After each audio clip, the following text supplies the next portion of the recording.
L'événement survint à 12 h 47 minutes et 50 secondes pétantes, à l'heure où tous les muletoches déjeunent. Enfin non, pas tous, car sur la grande horloge, des muletoches travaillent pour indiquer l'heure à leurs concitoyens. Dans cette entreprise du temps, on dénombrait 3 spécialités: les heures, les minutes et les secondes. Les plus jeunes, de par leur rapidité, assuraient les secondes.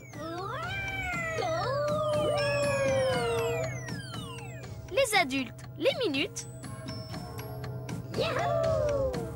Et les vieux, les heures.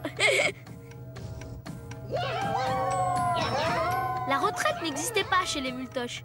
Et les vieux se battaient presque pour être chargés de regarder passer le temps, des heures durant. Aussi, l'ambiance était joyeuse sur les réveils. Et quelquefois, nos muletoches ne laissaient personne dormir. Tout était prétexte pour faire la fête. Même l'arrivée d'une nouvelle heure.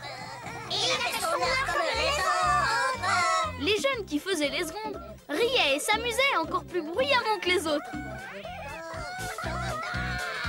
Mais à force de faire des pitreries, les secondes perturbaient quelquefois l'organisation du temps.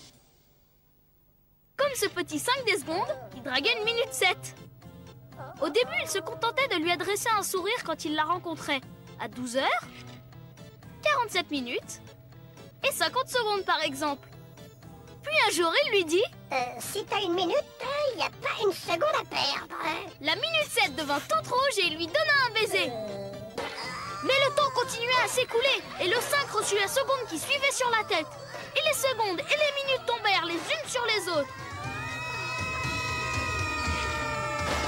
Devant ce cataclysme, la minute 7 s'évanouit.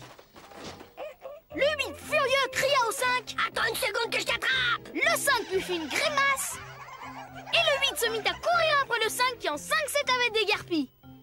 Et à part ces deux-là qui couraient, plus un muletoche n'osait bouger. Le temps s'était arrêté. Les muletoches venaient d'inventer le retard. On fit venir un 8 et un 5 remplaçants. Et dès leur arrivée, l'horloge reprit son mouvement. Sauf qu'elle dut rattraper son retard.